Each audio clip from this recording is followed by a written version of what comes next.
har qanday ishxonaga bunday sifatli odam kerak. Qo'lingizda ishlayotgan ishchilarning ichida omonatdorini ko'proq qadrlaysiz. Bir odam uxlab qolishi mumkin, kech qolib keladi. Bir xil odam harakati sekinroq, ammo mana shu ikkala sifatidan ustida omonatdorlik degan sifat bo'ladigan bo'lsa, bu aybini yo'q tashlaydi. Yoki aksincha, shu usturi bola zo'r ish qiladi, chaqqon, juda tez ishlaydi, ammo xiyonatkor. Bismillahirrohmanirrohim.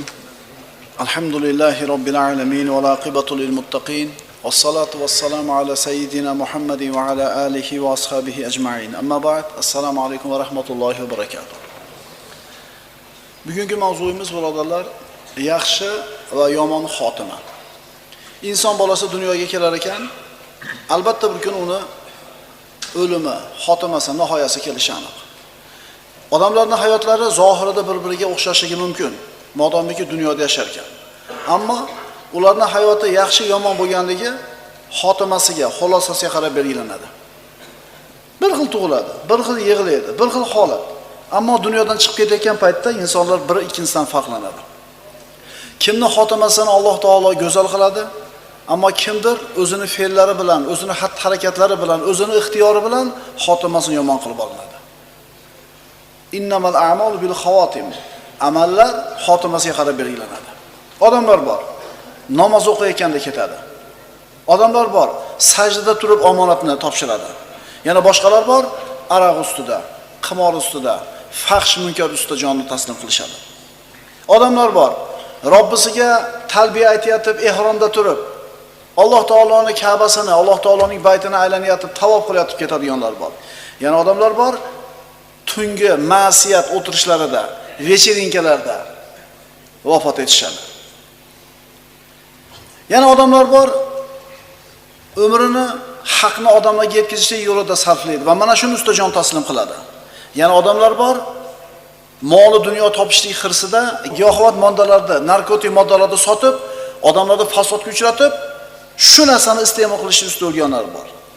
Bu ikkisi hech qachon teng bo'lmaydi. Xotimalari chiroyli bo'lgan solih insonlar haqida qissalar juda ham ko'p. Ana shulardan ayrimlarini bir eslab o'tamiz. G'assol, o'liklarni yuvadigan odam. G'assol Shayx Abbos Battaviy aytadi. Bu kishi umrini mana shu bir g'assollik bilan o'tkazgan kishi. Juda ko'p odamlarning xotimasiga guvoh bo'lgan. Yaxshi xotimaga ham, yomon xotimaga ham. U kishi hikoya qilib shunday deydi. Bir masjidning imomi menga qo'ng'iroq qilib, bir mayyit bor, shuni yuvintirishga yordam berib ketsangiz deb mendan so'randi. Falon masjidda. Bordim, bu qo'ng'iroq qilingan kun juma kecha edi. Shanba kuni tongda bordim. Shanba kuni tongda bordim, masjid imomi meni ko'rib, "Ey shayx, men o'zim yuvintiravering, agar hojat bo'lsa sizni chaqiraman" dedi. Endi o'zingizlar yuvintirar ekansizlar, meni nima chaqinglar deb norozi bo'ldim-ku, lekin sabr qildim. Keyin so'radim, bu vafot etgan odam qanday vafot etdi? Ular aytishdi, kecha juma namozini o'qiyotganda vafot etdi. Imom bilan farzni o'qir ekan, oxirgi sajdadan boshini ko'tarmadi. Odamlar sajda qilishdi. Imom takbir aytdi, qaday oxirga o'tirishdi, u esa sajdada turaverdi. Odamlar avvalga parvo qilishmadi. Tahiyyani ham o'qishdi, salovatni ham o'qishdi, salom berganda ham u sajdada turaverdi. Odamlardan biri uni turtib ko'rdi, yiqilib tushdi. Omonatini Parvardigori bo'lgan sajdada topshirdi. Birodarlar, naqadar go'zal xotima. Albatta bu hayotning go'zal bo'lganligi, shu bandani Parvardigoriga bir joy yoqqanligi, Alloh rozi bo'lganligining alomati. Keyinroq yuv bo'lishganidan keyin meni chaqirishga ichkariga kirdim. Haligi vafot etib yotgan yigitning yuziga qaradim. Ancha-muncha mayyitning yuzida bo'lmaydigan nur bor edi.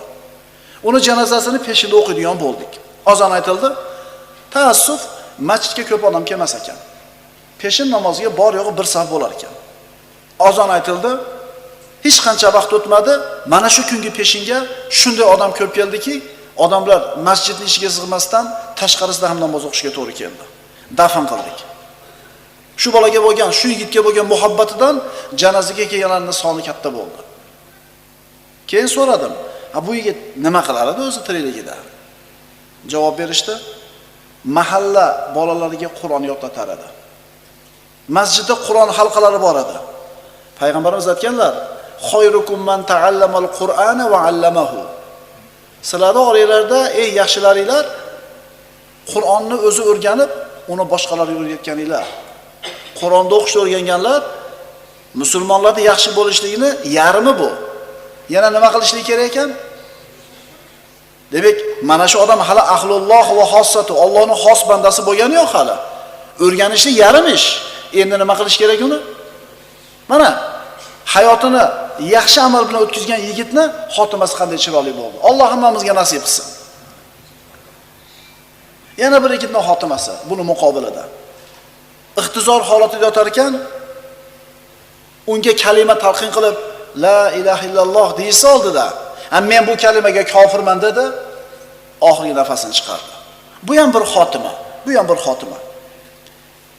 Yana bir yosh yigit ixtizor holatida shifoxonada yotar ekan, atrofdagilar unga kalima talqin qilishdi. La ilaha illalloh, la ilaha illalloh. Bu qaytarmadi.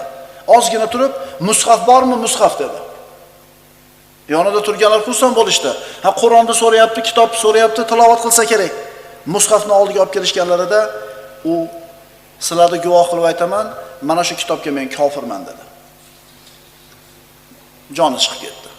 Omonatni topshirdi. Bu ham bir xotima. Birodarlar, kishini yaxshi xotima topishi yoki yomon xotima topishligi hayotda qolib o'tgan ishlariga bog'liq bo'ladi. To'g'ridan to'g'ri. "Ey bola, nima deyapsan? Unday demagin" deyishdi. Kech bo'ldi, ketdi. Yana bir yigit. Bu bari voqea qissalar. Voqea qissalar bularning bari. Avariya bo'ldi. Avariyaga uchradi. Badanidan qon oqyapti. Tez yordam mashinasi kelib yuklab olib ketyapti. Yigit o'ziga kelmagan, hushiga kelmagan, hamma yoqdan qon oqib yotibdi. Juda ham chiroyli ovoz bilan Qur'on tilovat qilib borardi. O'zida emas, lekin Qur'on tilovat qilyapti. Shifoxonaga olib borishdi. Shu yerda vafot etdi. Hamma yig'ladi. Tanimaganlar ham yig'ladi. Chunki Qur'on o'qib yotgan edi, o'ziga kelmagan holatida ham. So'radik, qanaqa yigit edi bu? Nima sababdan chiroyli xotima topdi? Javob berishdi, da'vat yo'lida yurgan talib ilm edi. Har dushanba roza tutar edi. Har dushanba roza tutib, qishloqdagi buvisini ziyoratiga borardi har dushanba. Ana shu ziyoratga ketishlikdan avval ana shu o'zi yashaydigan shaharda xayriya ehson tarqatadigan tashkilotlarga borar edi. Mashinasiga siqqanicha xayriya ehsonni yuklab, buvisini qishlog'idagi kambag'al bechoralarga tarqatib bo'lib, keyin buvisini oldida o'tirar edi. Silay rahim, xayriya ehson, ilm yo'lidagi mehnat. Ana chiroyli xotima topilishiga sabab bo'lgan amal. Kishi nimani ustida vafot etsa, shu narsaning ustida qiyomatda tiriladi. Yuhsharul mar'u ala ma mata alayhi. Kishi nimani ustida, qanday holatda vafot etgan bo'lsa, qiyomatda shuni ustida tiriladi. Sajdada ketibdimi bu birodar? Sajdada tiriladi. Solih amal ustida, Qur'on tilovatidami? Shuni ustida. Sayni bo'libdimi? Sayni tiriladi. O'zini tog'dan tashlab qatl qilib o'ldiribdimi? O'zini tog'dan tashlaydi. Dunyoda nima qilib o'tgan bo'lsak, qanaqa ekanda? Xotima o'lim oldidagi ixtizor holati siz bilan bizni sirlarimizni fosh qilib qo'yar ekan. Odamlar ko'rgan joyda zo'r bo'lib yurishimiz mumkin, zohirimiz, ammo botinimiz, qalbimiz qanday bo'lsa, o'lim soti shu holatda bizning sirimiz ochiladi. Payg'ambarimiz sollallohu alayhi vasallam aytganlar: "Inna ahadakum la ya'malu bi amali ahli al-janna hatta ma yakunu wa baynaha illa dira'un." Sizlardan bittanglar bir umr jannatiylarning amalini qilib yuradi. Shunaqa jannatga yaqin bo'ladiki, bir ziro qoladi masofa. Hozir o'lsa jannatga kirib ketar edi. Fayasbiqu alayhi al-kitab. Kitob o'zib ketadi. Peshonasiga yozilgan narsa o'zib ketadi. Do'zaxiylarda qiladigan ishini qiladi-da, shuni ustida Alloh uni jonini oladi. Do'zaxga ravona bo'ladi. Umr bo'yi savob ish qildi, lekin do'zaxga ketdi. Endi buni muqobilida va inna ahadakum la ya'malu bi amali ahli an-nar hatta ma yakunu baynahu va baynaha illa zira. Yana bittanglar bir umr do'zaxiylarda amalini qiladi. Shunaqa do'zaxiy amalni ko'p qiladiki, bir ziro qoladi do'zaxga kirishiga. Fayasbiqu alayhi al-kitab. Kitob o'zib ketadi. Peshonasiga yozilgan taqdir o'zib ketadi va jannatiylarni qiladigan amalini qilib qo'yadi. Shuni ustida Alloh jonini oladi, jannatga kiradi. Mana shu hadisning sharhida aytiladiki, ana u odam birinchi odam. Bir umr jannatiylarning ishini qilib do'zaxga kirib ketgan odam. Jannatiylarning ishini qilar edi, odamlar ko'radigan joyda. Ammo yolg'iz qolganda fahsh munkarda shunday minib olar edi. Odamlarning ko'ziga taqvodor edi, ibodatxonada. Ammo qalbida iymon, ixlos, Allohga bo'lgan taqvo yo'q edi. Tushunarlimi? Sizni kimligingiz, bomdodga uyg'ondingiz. Uyg'onganingizni hech kim bilmaydi. Turish yoki turmasligingizda bilinadi. O'zingizni kimligingiz, chunki boshingizni o'rab uxlasiz, kim bilib o'tiribdi? Uxlab qolgan. Shuning uchun aytiladi, o'lim oldida sirlar ochiladi, birodarlar. Mo'min kishi, haqiqiy iymon bilan yashagan mo'min kishi o'lim soati yetganda uni oldiga farishtalar keladi. Uni sobit kalima bilan sobit turishlikka chaqiradi. O'tganmiz darslarimizda har bitta inson ixtizor holatiga kelib, dunyodan chiqishi aniq bo'lib qolar ekan, til, oyoq, qo'l ishdan qolganda ko'zi ko'rib turadi, farishtalarni ko'radi. Unga xaridor bo'lgan farishtalarni ko'radi. Mo'min bo'lsa, jannatdan chiqqan farishtalar, jannatdan bo'lgan kafanlilar, xushbo'larni olib kutib turadi.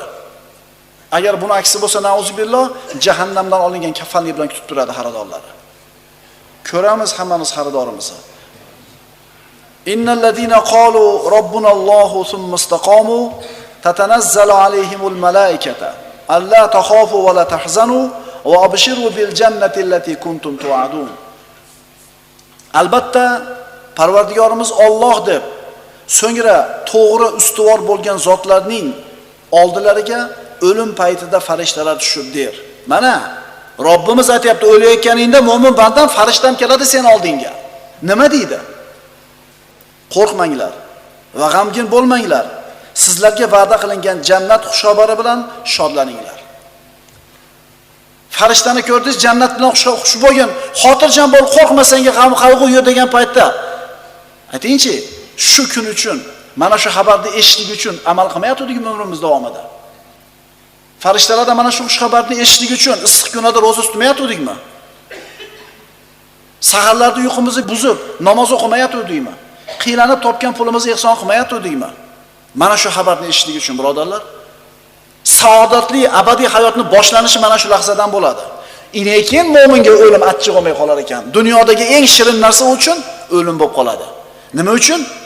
Hozir jonni topshirsa, nariga rohatlik, farog'atlik, jannatiy hayot boshlanadi.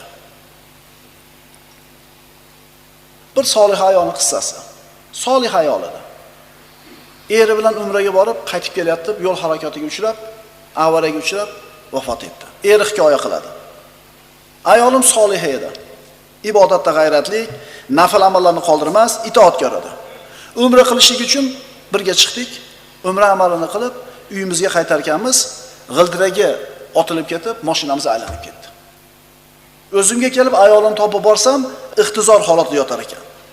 Oxirgi nafaslarni olar ekan menga, "Ey falonchi, Alloh sizni avf qilsin. Oilamga mendan salom yetkazing. Endi jamlanishimiz jannatga qoldi" dedi. Va omonatni topshirdi. Ya ayyatuhan nafsul mutmainna irji'i ila robbiki radiyatan mardiya. Mo'min odam ixtizor holatda turar ekan, mo'min odam dunyodan oxiratga ko'chishlik oldida turar ekan, unga farishtalar: "Ey xotirjam, sokin jon, sen Alloh ato etgan ne'matlardan rozi bo'lgan va Alloh tomonidan sening amallaringdan rozi bo'lingan holda Parvardigoring huzuriga qayt. Fadkhuli fi ibadi va dukhuli jannati." Meni bandalarim qatoriga qayt. Meni jannatimga qayt. Mana birodarlar, chiroyli xotimaga misollar. Alloh hammamizni mana shunday xotimaga nasib etgan bo'lsin. Buni muqobilada boshqa kishining vafotini aytamiz. Muazzin. Muazzinlarga beriladigan ajr savoblar nihoyatda ulug'. Ana shu avvalgi o'tgan davrlarda minoraning ustiga bir kunda 5 marta chiqib azon aytadigan muazzin. Qiyomatda ularga ajr nihoyatda bir katta beriladi. Ana shu muazzinlardan biri minoradan turib azon aytar ekan, bir ayolga ko'zi tushib qoldi. Ertasi kuni azon aytar ekan, yana ko'rdi. Bir necha bor kuzatdi, qalbiga uni ishq tushib qoldi. ko'zni xiyonati. Ko'zni xiyonati. Falamma zaghu azaghallohu qulubahum vallohu la yahdil qawmal fasiqin. Bas qachonki ular haq yo'ldan og'ishgach, Alloh ularning dillarini og'dirib qo'ydi. Zotan Alloh fosiq itoatsiz qavmni hidoyat qilmas. Ko'zi bilan haqdan toyildi, ko'zi bilan gunoh qildi, ko'zi burildi, Alloh taolo qalbini ham burib qo'ydi. Shaytonni inson bolasida ishlatadigan, ustida ishlatadigan eng kuchli quroli nazar. Bir marta qaradi, pishdida. Qaramasin edi. Oqibati nima bo'ldi? Oshiq bo'ldi. Ayolni topib bordi, xaridor bo'ldi, nasroniy ayol edi. Senga uylanmoqchiman. Nasroniy diniga o'tasan. Keyin senga tegaman. Alloh saqlasin, nasroniylikka o'tdi. Uylandi. Endi mana shu ayolni oldiga maqsadini amalga oshirish uchun kirib ketar ekan, ostonadan qoqildi, yiqildi, bo'yni uzilib o'ldi. Yusabbitullohu allazina amanu bil qawli sabiti fil hayatid dunya. Uni avvali qanday edi-yu, oxiri qanday bo'ldi? Iymon keltirgan zotlarni dunyoda ham oxiratda ham, o'lim soatida ham Alloh taolo la ilaha illalloh kalimasi bilan sobit qiladi. Shuning uchun birodarlar, tilimiz mana shu kalimaga odatlantiraylik. Odamlar bor. Namozni hamma o'qigani uchun o'qiydi. Ro'zani hamma tutayotgani uchun tutadi. Ajralib qolmasligi uchun, hijolat bo'lmasligi uchun. Aslida qalbida hech narsa yo'q. Abu Dardo roziyallohu anhu ixtizor holatida yotar ekan, yonidagi kishilarga nasihat qilib shunday dedi. Mana ana ketdi deb turibdi. Abu Dardo aytayapti, mana shu kun uchun amal qilinglar dedi. Mana shu kun uchun amal qilishlik kerak emasmi, birodarlar? Ertaga orqaga tashlashlik kerak emas. Sufyon as-Savriy ulug' insonlardan, obid kishi edi. O'limi oldida u kishini yig'layotganini ko'rishib, o'limdan qo'rqyapsizmi deydi. U kishi aytdi, gunohlarimdan emas, o'limimdan emas, o'limimdan avval iymonim olib qo'yilishidan qo'rqyapman. Birodarlar, bu omonatni topshirayotganda tilimiz kalimada turishligi, iymonda turishligimiz eng muhim narsa. Chunki o'sha paytda agar Alloh taolo sobit qilmasa, iymonda qolmasa, o'lgandan keyin biror narsani tuzatib bo'ladimi? Bu dunyoda inson murtad bo'lib ketsa ham o'lmadimi hali imkoniyati bor. Gunoh ma'siyatga botib ketdimi, tavba qilishlikka fursati bor. Chunki bir kun bo'lsa ham hayoti bor-da hali. Ammo o'lim soati kelganda, dunyodan ketar paytda agar Alloh undan iymonda olib qo'ysa nima bo'ladi ahvoli? Undan keyin bir narsani tuzatib bo'ladimi? Robbimiz siz bilan bizga xitob qilib shunday deydi. Ya ayyuhallazina amanu taqulloha haqqa tuqatihi va la tamutunna illa va antum muslimun. Ey mu'minlar, Allohdan haqq rost qo'rqish bilan qo'rqinglar va faqat musulmon bo'lgan holinglarda dunyodan o'tinglar. Agar shunday bo'lmasa, yutjizinglar. Faqat musulmon bo'lgan holinglarda. Iymonda, islomda turib omonatni topshirish, iymonda, islomda turib o'lim topish, birodarlar, bu eng katta ne'mat bu musulmon odam uchun. Inson oxirgi lahzalari qaysi holatida kelishligini bilmaydi. Qayerda o'lim topishini bilmaydi.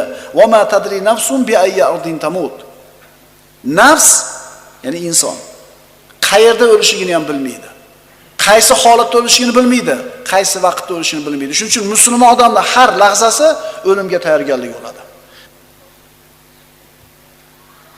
Ruhni jasaddan chiqishi birodarlar oyoqdan boshlanadi. Sekin ko'tariladi. Ko'tarilib halqumga keladi. Kalla iza balagatir taraqi. Dar haqiqat jon halqumga yetganida, shu vaqtda jon halqumiga keldi. Oyoq qo'l ishdan chiqdi, ko'z ko'rib turibdi. Atrofdagilar ko'rib turadi. Vaqila man roq. Dam solib o'qib qo'yuvchi biron kimsa bormi deb qolishadi. Atrofidagi tabiblar boyaga endi o'lishga ixtizorda yotgan kishini oldagi tabiblar hali shok qilib to'q bilan urib ko'radi, hali ukol qilib ko'radi, hali bir yuragini massaj qilib ko'radi. Ammo u vadonna annahul firoq. Boyagi kishi bilib turibdi bu firoq ekanligini.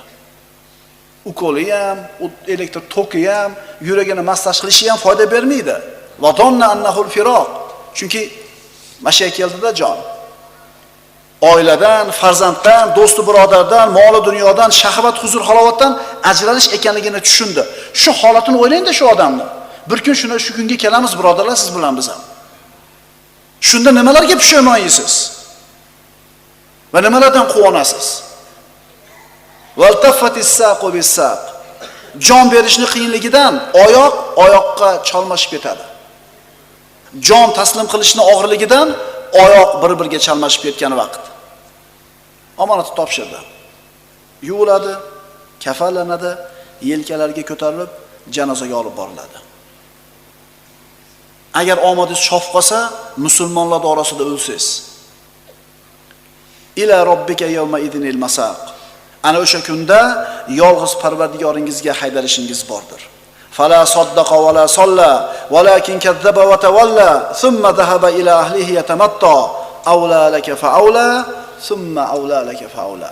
Darsimizning nihoyasi Robbimiz aytadi. Na Qur'on va payg'ambarni tasdiq etdi va na namoz o'qidi. Balki u Qur'onni yolg'on dedi va iymondan yuz o'girdi.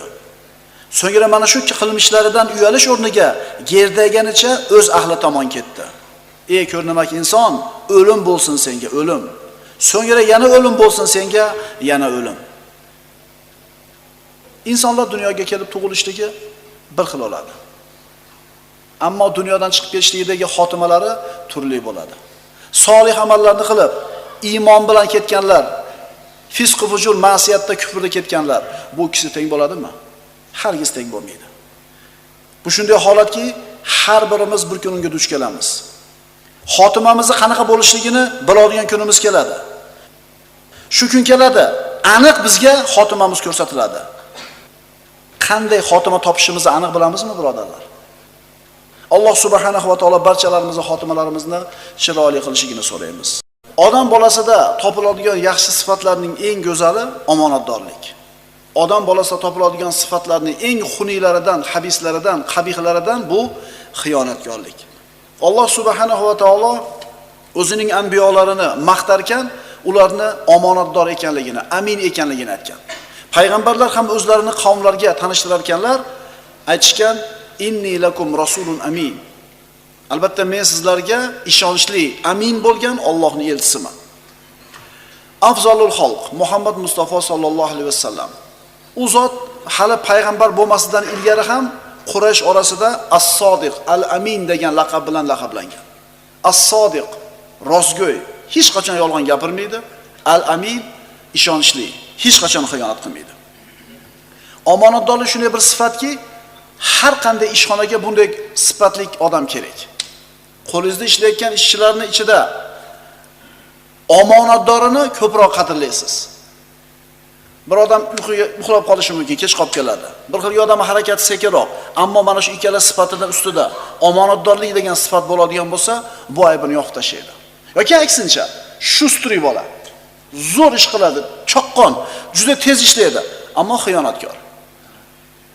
Omonat shunday bir sifatki, hamma sifatlarda ustida turadi desak adashmaymiz. Quraysh hali payg'ambarimiz sollallohu alayhi vasallam payg'ambar bo'lmaslaridan avval, mana bilasizlar, siyrat darslarimizda ma'lum, Rasululloh 35 yoshga kirganlarida Quraysh Ka'bani ta'mir qilmoqchi bo'lishdi. Ka'bani devorlarini yiqitishib, qaytadan ana shu 10 ta va 12 ta urug' yig'ilib Ka'bani tikalashni boshlashdi. Hajarul Aswadni o'rniga kim qo'yadi degan masalada talashib qolishdi. Bir necha kun ixtilof bo'lib turdi, hatto bir-biri bilan urushlikkacha borishadigan bo'ldi. Shunda ularni kelishgan oxirgi kelishuvi bo'ldiki, yechimi mana bu haramni mana bu eshigidan kim kirib kelsa, shuni aytganini qilamiz deyishdi. Mana shu paytda payg'ambarimiz sollallohu alayhi vasallam kirib keldilar. Quraysh as-sodiqul amin radina. As-sodiqul amin kirdimi? Bo'ldi, rozimiz dedi. Ya'ni Quraysh payg'ambarimiz sollallohu alayhi vasallamning omonatdor ekanligini hali payg'ambar bo'lishdan ilgari ham tan olardilar.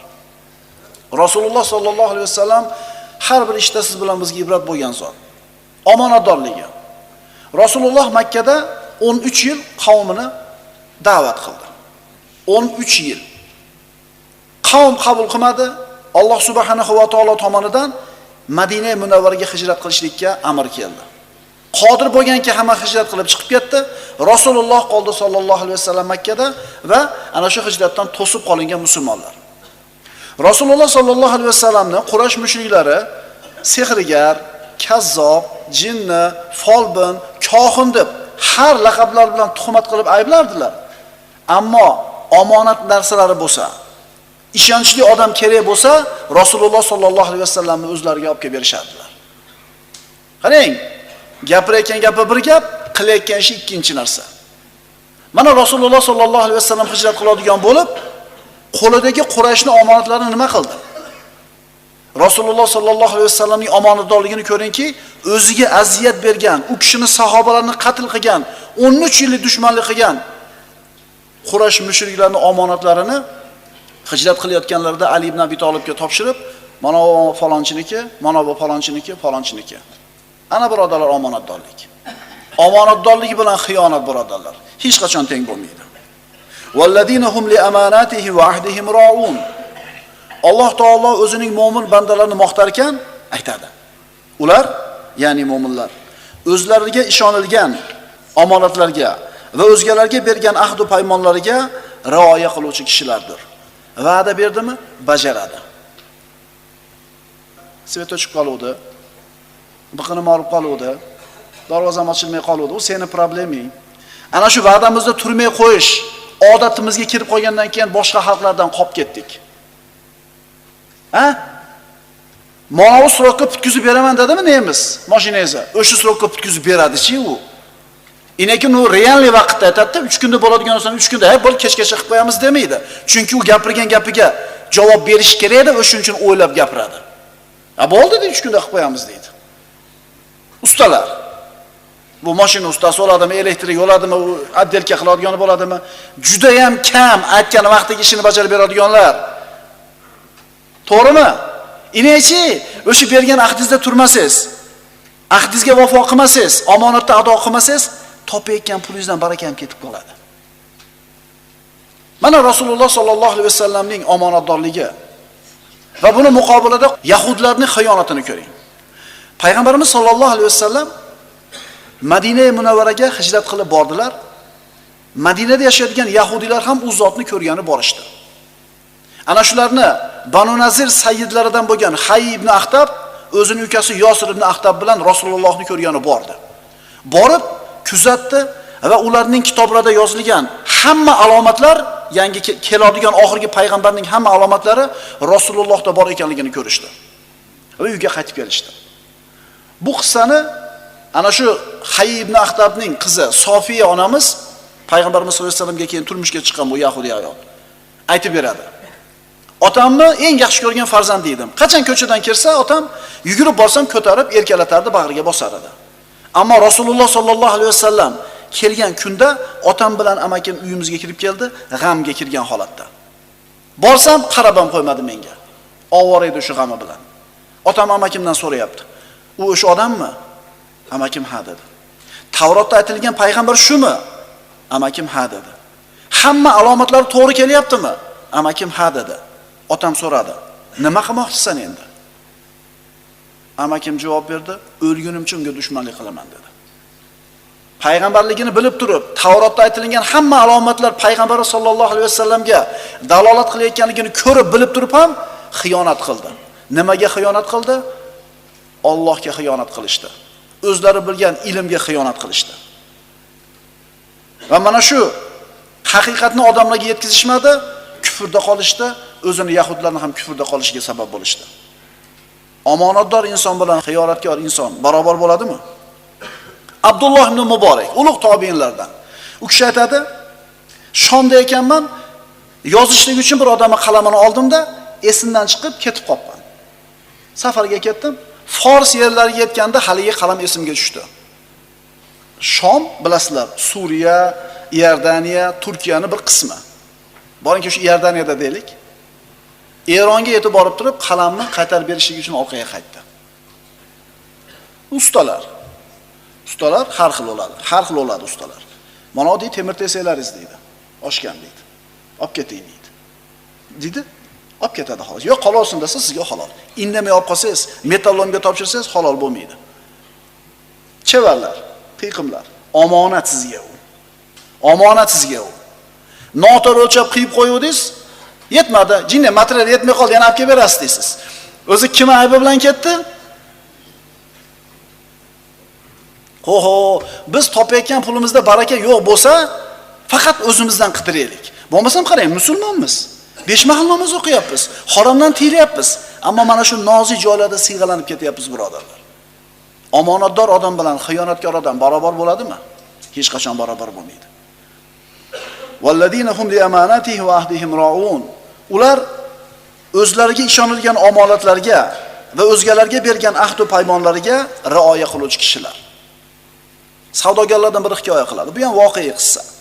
Birov menga 100 ming qarz berib turgan edi, dirham. 100 ming dirham. Falon muddatda qaytarib beraman deb oldim. Guvoh ham yo'q, yozib ham bermadim qog'ozga. Muddat kelganda haligi odam qarzingni to'la dedi. Qanaqa qarz dedim. Inkor qildim. Mendan 100 ming olgansan, falon muddatda berishing kerak edi, muddat keldi, men tanamadim. Guvohing bormi? Yo'q. Qo'lingda qog'ozing bormi? Men oldim degan yozib bergan. Yo'q. Tanamadim. To'g'ri gapirayotganligini bilyapman, ammo tondim. Ketdi. Bir qancha vaqt o'tdi, tijoratimdan 500 ming dirham zarar ko'rdim. 500 ming 5 barobar zarar ko'rdim. Shunday bo'lsa ham 100 mingni qaytarib bermadim. Oylar o'tdi, kunlar o'tdi. Baxtsiz hodisaga uchrab 3 ta bolamdan ajraldim. Ayolim bu musibat faqat mazlum kishini qilgan duosi sababli deb bilaman. Omonatga xiyonat qilding dedi. Demak, birodarlar, omonatga xiyonat qilinsa, ahdga vafo qilinmasa, buni dunyoda ham albatta ko'riladigan qo'shtirnoq ichida mukofoti bor, jazosi bor. Amin bilan xoin hech qachon barobar bo'lmaydi. Umar ibn Xattob roziyallohu anhuning odati edi, tunda Madina ko'chalarini aylanishlik, xalifa bo'lib turganlarida. Ana shu ko'chalarni aylanib yurar ekan, tunda bir hovlini oldidan o'tayotganda ichkarida, devorning ichkarisida ona qizni gaplashib turganini eshitib qoldi. Onasi aytayapti, "Qizim bugun sut ozroq bo'lib qoldi-da, ozgina suv qo'shib olmaylikmi?" Qiz aytdi, "Axir Amirul Mu'minin bunday qilishdan qaytargan-ku." Ona aytdi, "Ha, Amirul Mu'minin qandan ko'rib o'tiribdi?" Qiz aytdi, "Amirul Mu'minin ko'rmayotgan bo'lsa, Amirul Mu'mininning Robbisi ko'rib turibdi-yu" dedi. Umar ibn Xattob buni eshitdi, shu eshikka bir e'tibor berib, belgi qo'ydi, ketdi. Keyin surishtirdi. Ana shu uyda gapirgan qiz kuyovi yo'q edi. O'g'illaridan Osimga nikohlab berdi va mana shu sut sotadigan ayolning qizidan Umar ibn Abdulaziz tug'ildi. Ana omonatdorlar, birodarlar. Ana omonatdorlik qanday bo'lgan? Kishi dinida yo'qotadigan birinchi narsasi bu omonatdorlik. Namozini yo'qotmas ekan birinchi bo'lib dinida. O'qirar ekan namozda. Ro'zasini tugatib to'xtatib qo'ymas ekan, ro'zasini yo'qotib qo'ymas ekan. Omonatdorlik yo'qolib qolar ekan. Shunday zamonlar keladi degan payg'ambarimiz sollallohu alayhi vasallam aytilar ekan shu zamonlarda. Falon qishloqda bitta ishonchli odam bormish. Shunaqa zamonlar kelar ekan, shunday deylar ekan, birodarlar. Falon qishloqda falon omonatdor odam bor ekan. Hozirgi kunda ham birodarlar, omonatdorlik bora-bora odamlar orasida ozayib ketyapti. Payg'ambarimiz sollallohu alayhi vasallam aytganlar, "Addi al-amanata ila man itamanaka va la takhun man khanaka." Senga omonat qo'ygan kishining omonatini ado qil va senga xiyonat qilgan kishiga xiyonat qilma. Unaqa emas, musulmon odamga yarashmas ekan bu narsa. Yutba'ul mu'minu 'alal khilali kulliha illa al-khiyanata wal kadiba. Eshitdinglar-da. Masalan, injiqmiz, g'iybat qilamiz, namozga yalqovmiz, yana bir ko'zimiz chataq, quloqimiz chataq. Yomon sifatlarimiz albatta bor. Ozmi ko'pi, lekin bor. Rasululloh aytayaptilar, mo'min odam har qanday sifat bilan, har qanday yomon sifat bilan sifatlanib qolishi mumkin.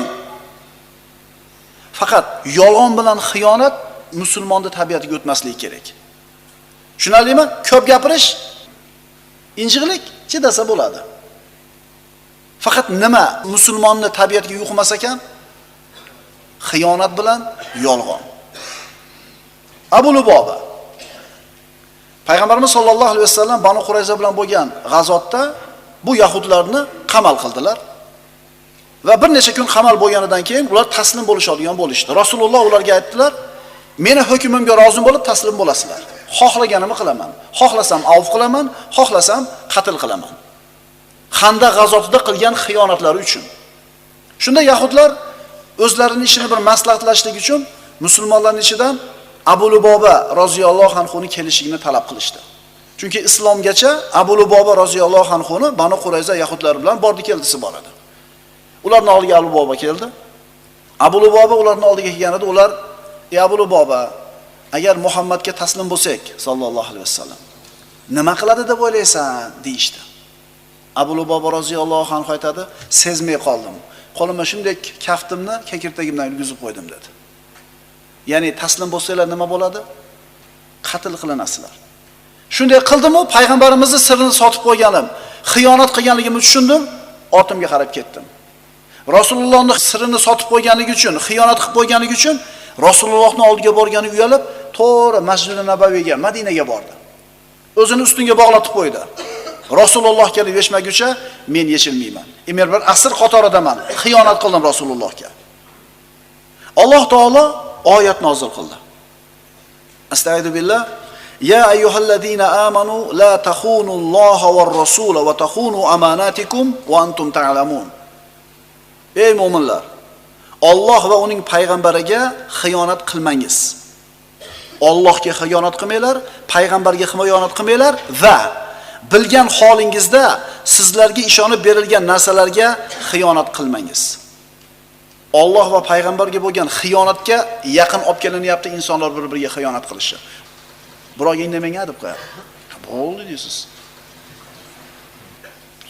Qarang, birovga indamang deyishi shart emas. Sizga gapirayotib turib, u yoqqa qarab qo'ydimi? Bo'ldi, omonat shu ham. Abu Luboba masjidda bog'lanib turibdi. Namozga bo'shatib qo'yishadi. Namozini o'qib yana baylab qo'yishadi. Qozoy hojatga boradi, yana baylab qo'yishadi. Boshqa payt balangan holda turadi. Musulmonlar hech qaysi gaplashmay qo'yishdi. Rasululloh sallallohu alayhi vasallam kechalarning birida Ummu Salama onamizning uyida turar ekanlar, oyat nozil bo'ldi.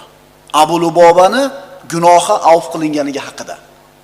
Astagfirullah va akharuna atarafu bi zunubihim khalatu amalan solihan va akhara sayyi'a asallohu an yatuba alayhim innalloha g'afurur rahim. Yana boshqa bir kishilar borki, Abu Luboba gunohlarini e'tirof qilurlar. Ular yaxshi amalni boshqa yomoniga aralashtirib yuborganlar. Alloh ularning tavbalarini qabul qilsa ajab emas. Albatta Alloh mag'firatli, mehribondir. Abu Lubobaning tavbasi qabul qilindi. Xatosi nima edi? Omonat aytilgan sirga xiyonat qilgan edi. Nima uchun inson xiyonat qiladi? Sabablari ko'p. Asosiylari hasad, moli dunyo, mansabga bo'lgan ta'ma, johillik, kibr. Asosiylari shular. Shu narsadan kelib chiqib inson xiyonat qiladi. Hozirgi kunda birodarlar ko'p odamlarga xiyonatkorlik ustasi faranglikka o'xshab qolgan. Xiyonat qilib, xoinlik qilib, klientni aldab 1 so'mdoniga 3 so'm olishlikni ustasi faranglik. Ishbilarmon deb qo'yadi. O'zi asli kim edi bu? Xoin edi bu. Xoin edi bu. Aslida bu sifat habislik, ahmoqlik, gunoh va ma'siyat edi. Payg'ambarimiz sollallohu alayhi vasallam aytganlar: "Innaha satati alan-nasi sinuna khadda'a." Odamlarning ustiga aldoqchi yillar keladi dedilar Rasululloh sollallohu alayhi vasallam. Aldoqchi yillar. Qarang, nima bo'ladi u yillarda? Aldoqchi inson, yolg'onchi inson rostga uyalanib qoladi. Rostgo'y kishi yolg'onchiga chiqariladi. Xoinlar omonatdor bo'lib qolishadi, omonatdorlar esa xiyonatkor bo'lib sanalishadi. To'g'risini aytgan odam yomon bo'lib ketaveradi. Yolg'onchilar rostgo'ylar o'rnida o'tib qoladi, rost gapirganlar kazzoblar o'rnida bo'lib qoladi. Eng katta xiyonatkorlar xalqning mulkiga, xalqning moliga shunday bir xiyonat qila oladiganlar saxovatpesha, omonatdor insonlar bo'lib qoladi. Haliga g'ul degan darsimiz bor. Kim nimaga xiyonat qilib o'g'irlagan bo'lsa musulmonlarning molidan qiyomatda bo'ynida turadi. Payg'ambarimiz aytganlar. Kim ot o'g'irlagan bo'lsa, qiyomatda ot bo'ynida kishnab turadi. Kim sigir o'g'irlagan bo'lsa, tuya o'g'irlagan bo'lsa, qo'y o'g'irlagan bo'ynida yopishib turadi. Kim sariq va oqni o'g'irlagan bo'lsa, bo'ynida indamasdan osilib turadi. Haybar g'azotida tushgan g'animalardan bir kishi: "Ey Rasululloh, men mana oyoq kiyimimni bog'ichini oldim kecha o'lja tushganda taqsim qilinmasdan" deganda, do'zaxdan ikkita bog'ich oyog'ingda deganlardilar. Chuchvarani xom sanayapti bu katta-katta o'g'illar yeyotganlar. Bu nima deb qo'yadi? Bitta nol qo'shib qo'yadi, bitta virgul demay qolib qo'yadi, bo'ldi. 10 ming, 100 ming, 100 ming, 10 mingga aylanib turibdi-da. Bitta oyoq kiyimni bog'ichini olganligi uchun qiyomatda do'zaxdan bo'lgan bog'ich o'ladi desa, bo'ladi ahvoli nima bo'lar ekan? Olim va obidlardan bo'lgan Abu Aqil hikoya qiladi. Hajga bordim. Boy badavlat odam emas edim, ammo borib kelishlikka nafaqam bor edi. Hajda yurar ekanman, qizil ipga baylangan bir to'p marvaratni topib oldim. Juda ham qimmatbaho. Agar shuni o'ziniki qilib olsa, boy badavlat olib ketishi aniq. Ammo egasini qidirdim. Hajda qidirdim, topmadim. Axiri falon joyda bir oqsoqol, bir qariya marvaratim yo'qotib qo'ydim deb istab yuribdi deb menga aytishdi. O'sha oqsoqolni topib bordim, so'radim. Nimangizni yo'qotdingiz? Marvaratimni yo'qotdim. Qanaqa edi sifati? Falon. Mana marvaratingiz dedi. Oldi ketdi. Bu kishi aytadi, o'zim yurtimga ketishlikdan avval Baytul Maqdisni ziyoratiga bordim. Undan qaytib vatanimga ketishlikdan avval Shomga kirdim, Halabdagi bir masjidga xufton namozini o'qigani kirdim. Tun sovuq, tashqariga chiqib yotadigan joyim yo'q, yana pulim ham yo'q, masjidda tunashga qaror qildim. Tong otgach odamlar masjidga kelishib, meni ahli ilm ekanligimni ko'rib tushunishib, bomdod namoziga imomlik qilib berishimni so'rashdi. O'qib berdim. Qavm masjidimizning imomi vafot etgan yaqinda. Shu odamni o'rniga imomlik qilib bermaysizmi dedim. Abu Aqil aytadi, boradigan joyim yo'q, pulim ham yo'q, uyim ham yo'q. Rozi bo'ldim. Bir necha kun ularga imomlik qildim. Qavm ana shu kunlar asnosida avvalgi imomimiz o'zidan keyin bir qizi yolg'iz qolgan, o'zini uyida turadi. Faqir ham emas, agar ma'qul kelsa, o'sha qizga uylanib, bizga imomlik qilsangiz. Yana boradigan joyi yo'q, puli yo'q, uyi yo'q. Rozi bo'ldim. O qizga uylandim va uni uyda yashashni boshladim. Kunlardan birida ayolimning qo'lida haligi marvaratni ko'rib qoldim. Bu qayoqdan keldi sizga deb so'radim. Bu meni marvaratim dedi. Men hajda bo'lgan ishni aytib berdim. Bir qariyani topib, qo'liga shu narsasini bergan edim. Ayolim so'zimni eshitib turib, ana shu qariya meni otam edi. Mana bu siz imom bo'lib turgan masjidning imomi edi. Otam duo qilar edi. Sizni ana shu qilgan ishingizni eslab, gapirib turib, omonatdor yigitga duch keldim deb duo qilar edi. Parvardigor, qizimni menga marvaratni qaytarib bergan ana o'sha kishiga o'xshagan omonatdor insonga nikohlagin deb. Otam qayoqdan bilsin, duosini Alloh ijobat qilganligini dedi. Omonatdor odam guvoh bo'lmasa ham, yozilmagan bo'lsa ham, isbot dalil bo'lmasa ham omonatni ado qiladi. Yana odamlar bor, baxrayib turib inkor qiladi. Ko'z yuzga go'layib turib omadim deydi. Yolg'onni gapirib turaveradi. Hech kim ko'rmayapti. Hech kim bilmayapti. Kassaga qancha pul tushganini. Necha pul kelganligini sizdan boshqa hech kim bilmaydi. Hech kim ko'rmayapti. Omonatdor odam Allohdan qo'rqadi. Allohdan qo'rqadi. Alloh taolo marhamat qiladi. Inna aradna al-amanata ala as-samawati wal-ard wal-jibali fa'abayna yahmilaha wa ashfaqna minha wa hamalaha al-insan innahu kana zaluman jahula.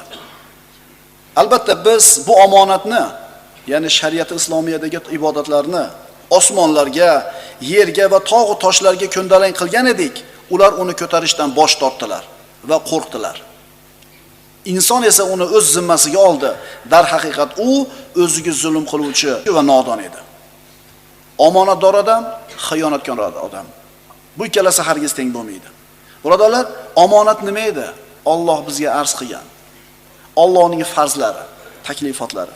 Agar bu omonatni yelkamizga qabul qilib olib turib ado qilmasak, albatta jazolanamiz. Chunki bu omonat og'irligi uchun osmonlar, yer, koinot uni ko'tarishdan bosh tortdi. Alloh subhanahu va taolo barchamizni omonatdor bandalardan qilgan bo'lsin. Chiroyli va xunuk xulq, yaxshi va yomon axloq. Bandani Alloh azza va jallaga yaqin qiladigan ulug' amallardan bu go'zal xulq. bandani Alloh azza va jalladan uzoq qiladigan yomon amal bu yomon xulq, yomon axloq. Axloq har bitta narsaning birodarlar asosi hisoblanadi. Dinimiz axloq deydi. Payg'ambarimiz sollallohu alayhi vasallam har bitta ishda bizga ibrat bo'lganlaridek, mana shu xulq masalasida ham siz bilan bizga ibrat bo'lganlar. Axloqi go'zal bo'lgan kishi bilan axloqi yomon bo'lgan kishi, bu ikkisi barobar bo'lurmi? Eng go'zal xulq egasi Muhammad Mustafa sollallohu alayhi vasallam.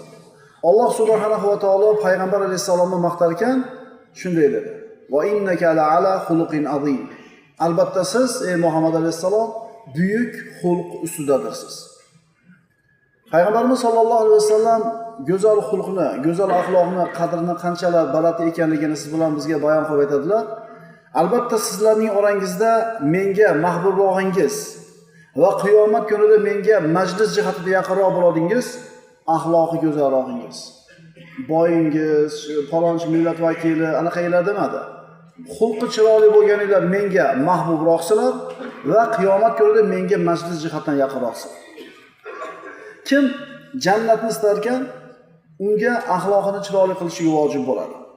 Ammo axloqi buzuq, mutakabbir, haddidan oshgan kimsalar hargiz Rasululloh sollallohu alayhi vasallamning suhbatiga yaqin bo'lisha olmaydi.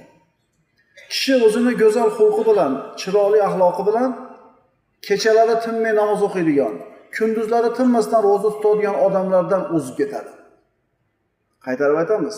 Kechalari nafl o'qiydigan, kunduzlari nafl rozalarda tutadigan odamdan ko'ra, to'g'ri-to'g'ri 5 mahal namozini o'qib yurib, xulqini chiroyli qilsa, narigi nafl amalni ko'p qilayotgan odamdan o'zib ketadi.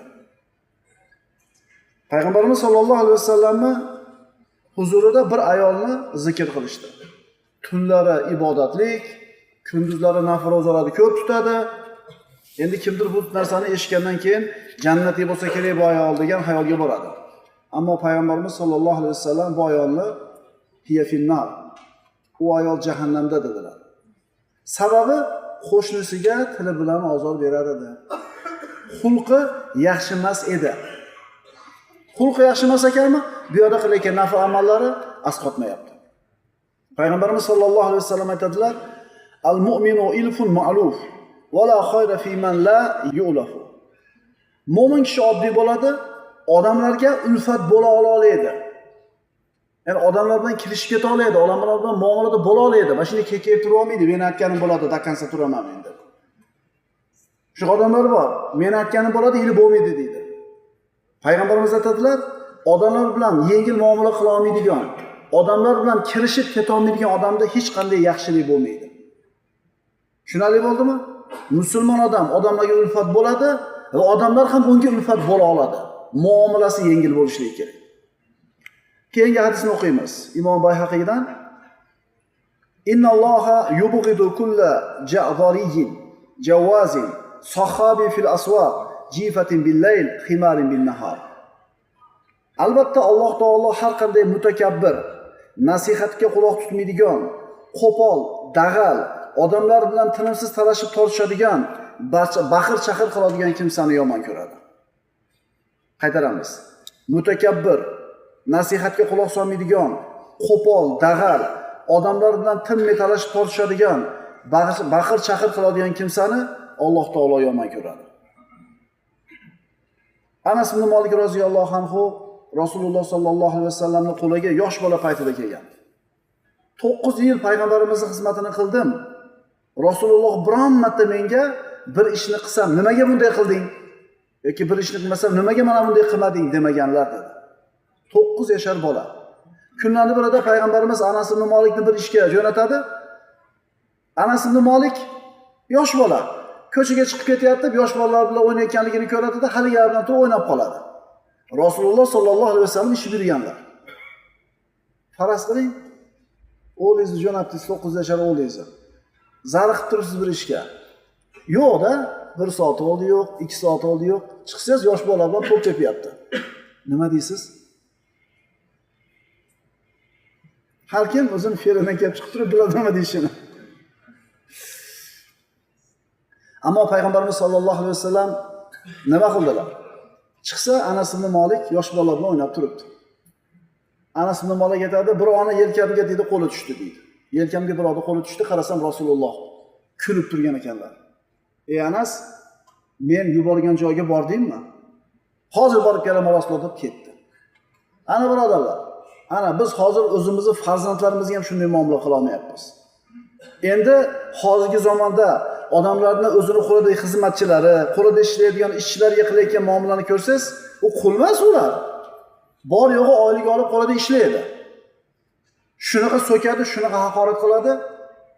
Nauzubillah, ularni bu so'zlarini takrorlashlikka. Axloqi go'zal inson bilan badxulq bo'lgan inson hargiz teng bo'lmaydi. Masalan, xulqi chatoq odamlarning yana bitta alomati, jo'ralar o'tirib siz gaplashib, ulfatlar, gapirib bir gapingizdan adashib ketdingiz. Darrov masxara qiladiganlar bo'ladi ichida. Gapirayotib biror bir xatoga yo'l qo'ydingiz, sirras izdivasa qilaveradi. Kulgiga oladi. O'sha odam bo'lganda keyin gapingiz ham kelmaydi, indamay o'tirasiz. Ona maraz bo'ladimi majlisimizda? Men bormayman unda. Kunlar birida Umar ibn Xattob roziyallohu anhuning oldiga bir odam kelib, haqorat qildi u kishi. Umar ibn Xattobning g'azabi kelib, jahli chiqdi. Shunda shu majlisda o'tirganlardan Umar ibn Xattobning hamrohlaridan bittasi "Val kaziminal g'ayda val afina anin nas vallohu yuhibbul muhsinin" degan oyatni o'qib berdi. Bu kishilar siz bilan bizga o'xshagan odam bo'lgan bular. Jahli chiqqan, xursand bo'lgan, ammo bizdan farqi oyat yoki hadis aytilsa darrov amal qilishgan. Oyatni qarang. U taqvodor zotlar g'azablarni ichlariga yutadigan, odamlarning xato kamchiliklarini afv etadigan kishilardir. Alloh bunday yaxshilik qiluvchilarni sevadi. G'azabini yutadi, afv qiladi, ehson qiladi. Umar ibn Xattob g'azabini yutdi-da, hali so'kkan kishini afv qildi, yana ozgina ikrom ham ko'rsatib qo'ydi. Bu faqatgina payg'ambarimiz sollallohu alayhi vasallamning qo'lida tarbiya olgan sahobalarning xulqi edi. Ali ibn Husayn roziyallohu anhu majma'in. Zaynul Obidin kishining laqabi. Zaynul Obidin. Bir kishi kelib Zaynul Obidinni haqorat qildi. Masalan, o'ziga o'xshab turib javob qaytarishlik adolat bo'ladi. To'g'rimi? Lekin bu yoqqa o'ting deb chekiga tortib qoldi. Nima qilasiz dedi. Bu chekiga o'taylik dedi. Nima qilasiz dedi. Zaynul Obidin aytdiki, sizni meni haqorat qilganingizni ashoblarim eshitib qolmasin dedi. Tushunarlimi? Agar bitta so'ka olgan bo'lsangiz, hamrohlarimni eshitsa, pachag'ingizni chiqaradi degani. So'ngra ustida bir chiroyli ko'ylagini yechib unga berdi. Bu dedi, sizga mendan hadiya dedi, sadaqa dedi. Hali kishi hayron bo'ldi. Zaynul Obidin qarab, yana hojatingiz bormi boshqa dedi. Kimga qilyapti bu muomalani? Haqorat qilgan kishiga. Hali kishi qilgan ishidan uyaldi. Shuncha so'kib tursam ham shunday bir izzat ikrom ko'rsatdi dedi-da, guvohlik beraman. Siz Rasulullohning xonadonidansiz. Endi Rasulullohning nabirasisiz, chevarasisiz haqiqiy. Men guvohlik beraman dedi. Bu birodarlar nabaviy xonadon, nabaviy axloq xonadonidan. Asalga sirka qo'shsa nima bo'ladi? Bir piyola asalga bir qoshiq sirka qo'shib olsa nima bo'ladi? Ya himiskiy sostavi nima bo'ladimi? Aytman, sifati nima bo'ladi? Asal o'ladi. Asal o'ladi. Payg'ambarimiz aytadilar: "Inna su'al xuluqi yufsidul amala kama yufsidul halul asala."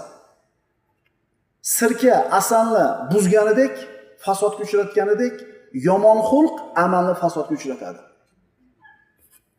Asal bu xayrli amallar, sirka bu yomon xulq. Yaxshilik nima deb payg'ambarimizdan so'rashganida Rasululloh aytganlar, qaranglar. Al-birru husnul xuluq. Yaxshilik bu go'zal xulqlar. O'z-o'zidan kelib chiqadi yomonlik, yomon xulqlar. Bir kishining axloqi zo'rmi? Demak, unda hamma yaxshilik bor. Bir kishining xulqi buzuqmi? Demak, unda hamma yomonliklar bor. Payg'ambarimiz sollallohu alayhi vasallamdan so'rashgan edi.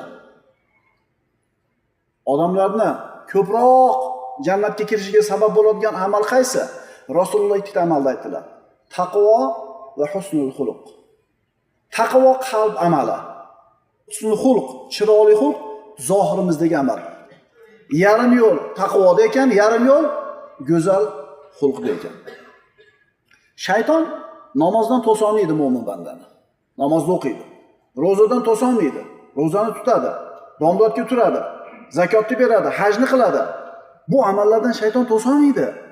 Ammo xulqini buzib qo'yishligi bilan musulmon odamga juda ham katta zarar yetkazib qo'yadi.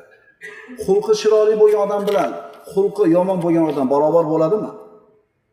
Hech qachon barobar bo'lmaydi.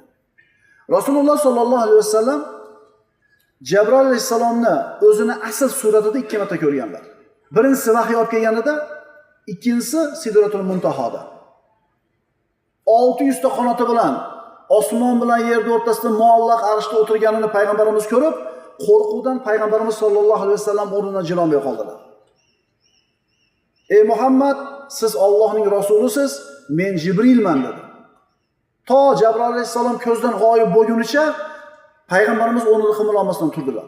So'ngra uyiga kelib, Hadicha onamizga zammiloni, o'rab qo'yinglar meni, o'rab qo'yinglar qo'rquvni qattiqligidan. Rasululloh sollallohu alayhi vasallam ozgina o'ziga kelganlaridan keyin Hadicha onamiz bo'lgan ishni so'radilar. Payg'ambarimiz aytib berganlaridan keyin Hadicha onamiz so'zini qarang. Yo'q dedi. Allohga qasamki, Alloh hargiz sizga yomonlik yetkazmaydi. Nima uchun? Alloh sizni xor qilmaydi, qo'rqmang, xavotir olmang. Nima uchun? Chunki siz sabab qilib nimani ko'rsatyapti Hadicha onamiz? Chunki siz qarindosh urug'chilikni o'rniga qo'yasiz. Doim rost gapirasiz, zaiflarga yordam berasiz, mehmonlarni ikrom qilasiz, muhtojlarga yordamlik ko'rsatasiz. Bularning hammasi nima deyiladi? Chiroyli xulqi chiroyli odamsiz, Alloh sizga yomonlik yetkazmaydi deb Hadicha onamiz Rasulullohga taskin beryapti. Shuning uchun birodarlar, qilayotgan kasbiy amolimizda tijorat bo'lmayotgan bo'lsa, boshimiz problemadan chiqmayotgan bo'lsa, xulqimizni ham bir qarab ko'raylikchi. Ehtimol shu xulqimiz tufayli ko'nglimizdek xotirjam, farovon, saodatli, to'kin sochin hayot bo'lmayotgandir. Ehtimol. Astagfiru billah. Fabima rahmatin minallohi linta lahum. Walau kunta faddan ghalidal qalb lam faddu min hawlik. Ey Muhammad alayhisalom. Mana payg'ambarimiz sollallohu alayhi vasallamga sahobalar o'zlarini jonlarini fido qilishga ham tayyor bo'lishgan. Payg'ambarimiz sollallohu alayhi vasallam atrofida ular mahkam jamlanisha olishgan. Biz atrofimizda odamlar jamlanishini xohlasak, xulqimiz chiroyli bo'lishi kerak. Payg'ambarimizning atrofida nima uchun jamlandi? Sahobalar Alloh taolo bayon qilyapti. Ey Muhammad sollallohu alayhi vasallam. Alloh tomonidan bo'lgan bir marhamat sababli ularga yumshoq so'zli bo'ldingiz. Sahobalaringizga muloyim bo'ldingiz. Agar qo'pol, qattiq dil bo'lganingizda edi, albatta atrofingizdan tarqalib ketgan bo'ladilar. Qo'pol bo'lsangiz, dag'al bo'lsangiz, xulqingiz chatoq bo'lsa, siz atrofingizda hech qachon odamlar jamlanmaydi. Ya'ni dunyodagi eng afzal odam bo'lsangiz ham, eng taqvoli odam bo'lsangiz ham, xoyrul xalq Muhammad alayhisalom bo'lsangiz ham, xulqingiz yaxshi bo'lmasa, qattiq qo'l dag'al bo'ladigan bo'lsangiz, atrofingizda odamlar turmaydi. Falonchilar bilan o'tirishni yaxshi ko'radi bir odam. Nimaga desa, xulqi zo'r odamlar. Falonchilarning oldiga borgisi kelmaydi. Nimaga borgisi kelmaydi? Bordi izlasa qilaveradi-da. Bordi masxara qilaveradi, yerga uraveradi, rangini, bo'yini, pulini yo'qligini, mashinasini, nimasi bor yana masxara qiladigan. Iymoningiz, birodar, aqidangiz, ibodatingiz bu Robbingiz bilan siz o'rtangizda bo'ladigan ish. Ammo odamlar sizni nimangizdan foydalanadi? Nimangizdan huzurlanadi? Xulqingizdan, chiroyli muomalangizdan. Mana hammamizda ham ijobiy, salbiy sifatlar bor. Plyusimiz ham bor, minusimiz ham bor. Ishonavering, atrofingizdagi odamlar sizni fe'l-atvoringizga sabr qilishyaptimi? Demak, sizdan bir foyda bor bo'lgan. Oylik olasiz yoki qanday bir manfaat bor. Shuning uchun chidashadi. O'sha foydangiz, ularga yetkazayotgan manfaatingiz yo'q bo'lib qolsin-da, ine ko'rasiz haqiqiy qadri qiymatingiz uni oldida. Orib qolsiz kelmaydi ham. Ko'rgani ham bormaydi. Yo'q bo'lib kelsiz biroz so'rab surishtirib ham qo'ymaydi. Nima uchun? Qadri qiymatingiz yo'q bu odam uchun. Salamat ibn Dinor. Mana shu so'zga ham bir e'tibor beringlar-da.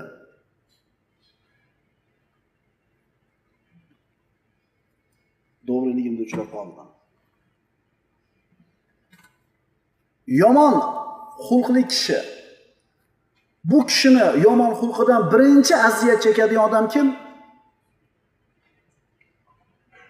Kishini yomon xulqidan aziyat chekadigan birinchi odam kim? O'zi. Birishti nervini, asabi ketadi, g'azabi kelaveradi, nervlar tugaydi. Birinchi o'zi fe'li tor, hayotga qarash tarang, odamlar yomon ko'radi. Yomon xulqingizdan birinchi zarar ko'radigan o'zingiz. Keyin ayoli, keyin farzandi, keyin mingan ulovi. Yo uydagi hayvonlari. To'g'rimi? Qo'y marasi uradiganlar bormi? Tovuq ilishni qoqalab qo'ysa borib suv sepadiganlar bormi? Demak, xulqi yomon odam birinchi o'zi zarar ko'radi bu yomon xulqidan.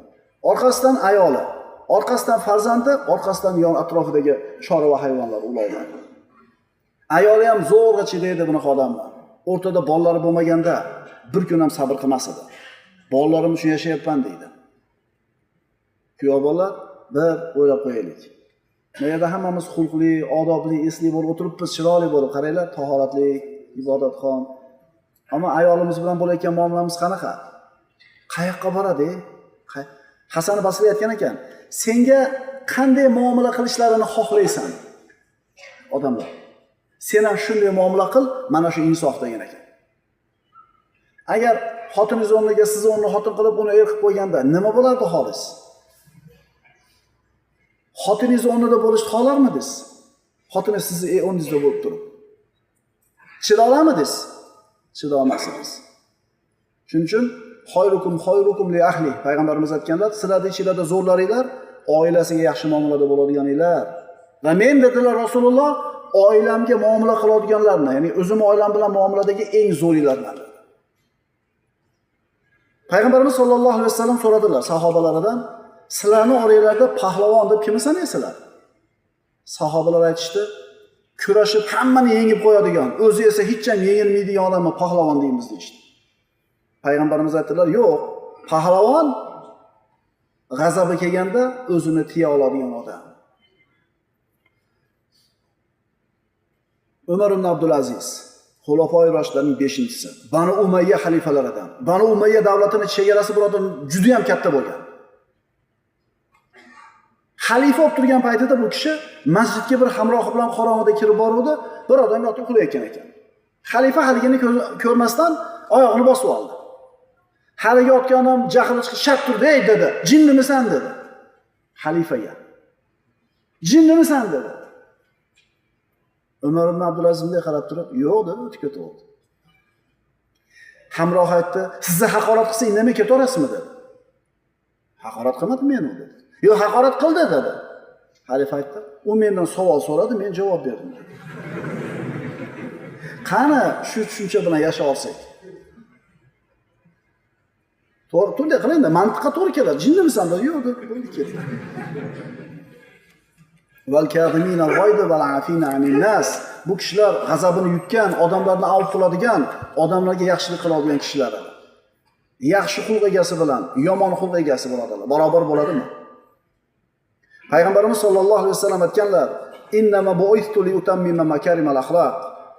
Albatta men go'zal xulqlarni kamoliga yetkazish uchun yuborildim. Payg'ambarimiz sollallohu alayhi vasallam kelgunga qadar ham odamlar orasida chiroyli xulq bor edi. Ahdiga vafo qilishlik, saxovat, jasorat, g'ayrat, shijoat. Ammo payg'ambarimiz kelib mana shu xulqlarni kamoliga yetkazdilar. Ana shu Arobiy shoir aytganidek, chodiridan qo'shni ayol tashqariga chiqib bo'lsa, ko'zimni olib qochib turaman, ko'zdan g'oyib bo'lgunicha deydi. Qur'on o'qimagan, hadis o'rganmagan, iymondan xabari yo'q, johil arab sahroyi. Xulqni qarang. Chiroyli xulq bo'lgan. Hozirgi kunda namozxonlarimiz bor. Ibodatdagi aka-ukalarimiz bor. Ko'zini tiyishni bilmaydi. O'zini nazorat qilishni bilmaydi. Xulqi chatoq. Kana xuluquhu al-Qur'an. Payg'ambarimiz sollallohu alayhi vasallamning xulqi Qur'on edi.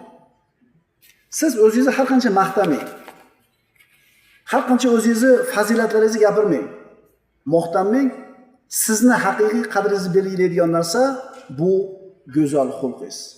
Xulqingiz go'zalmi? Siz go'zal insonsiz. Xulqingiz buzuqmi? Siz yomon xunuk insonsiz. Alloh subhanahu va taolo barchalarimizni go'zal axloqli bandalardan bo'lishini tavfiqini so'raymiz. Aqulu qawli hada va astagfirulloh li va lakum. Assalomu alaykum va rahmatullohi va barakatuh.